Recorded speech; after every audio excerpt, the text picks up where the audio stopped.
பொதுவாக ஒரு ஆனிமையில் என்ன இருக்கும், ஒரு மெயின் கேரக்டர் இருப்பான், அவனுக்கு ஒரு கோல் இருக்கும், அந்த கோல் அச்சீவ் பண்ணுறதுக்கு அவன் ஃப்ரெண்டு ஹெல்ப் பண்ணுவான். ஒன்று அந்த ஃப்ரெண்டு நல்லவனா இருப்பான், இல்லை கெட்டவனா இருப்பான். நல்லவனா இருந்தானா ஓகே, கெட்டவனா இருந்தானா அவனை அழிக்கிறதுக்கு ஒரு ஆர்க் வேணும், இல்லை அவனை திருத்தத்துக்கு ஒரு ஆர்க் வேணும். இது நடுவில் அவனுக்கு ஒரு சூப்பர் பவர் கிடைக்கும். அந்த சூப்பர் பவர் எங்கேருந்து கிடைச்சது, அந்த சூப்பர் பவருக்கான ஹிஸ்ட்ரி என்ன, அந்த சூப்பர் பவர் யார் இவனுக்கு சொல்லி தந்தா, யார் இவனுக்கு கற்றுக் கொடுத்தா, அவனுக்கான பேக் ஸ்டோரி என்ன, அவன் உயிரோட இருந்தானா இல்லையா, இப்படிங்கிறதெல்லாம் கடந்து வந்து அவனோட லவ் ஸ்டோரிலாம் முடிஞ்சு கடைசியில் அவன் கோலை எப்படி அச்சீவ் பண்ணானா இல்லையா அப்படிங்கிறதான் லைனாக இருக்கும். தப்பு இல்லை, நிறைய அனிமி வந்திருக்கு, எல்லாமே நல்லா தான் இருந்திருக்கு.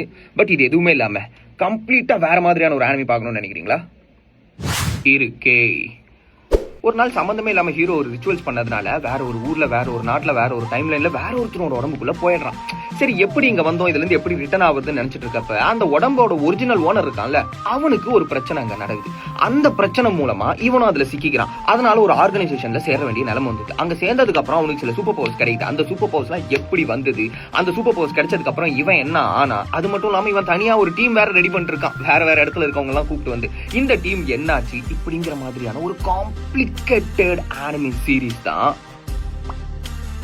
Lord of mystery. ஒரு சைனீஸ் அனிமே. வழக்கமாக நம்ம பார்க்குற அனிமே மாதிரி 20 நிமிஷம்லாம் இல்லை, இதில் மினிமம் 30 நிமிஷம் தான் ஒவ்வொரு எபிசோடும் இருக்கு.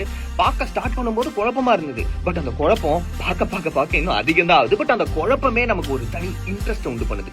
ஸோ லார்ட் ஆஃப் மிஸ்ட்ரி பார்க்காம இருந்தீங்கன்னா தயவு செய்து பாருங்க. சப்போஸ் பார்த்துருந்தீங்கன்னா உங்களுக்கு இதுல ரொம்ப பிடிச்ச கேரக்டர் என்ன, இதுல உங்களுக்கு ரொம்ப பிடிச்ச எபிசோட் என்ன அப்படிங்கறதெல்லாம் கமெண்ட் பண்ணுங்க. இதே மாதிரி வேற குழப்பமான இன்ட்ரெஸ்டிங்கான அனிமே உங்களுக்கு தெரியும்னா ப்ளீஸ் டூ கமெண்ட். பார்க்கலாம்.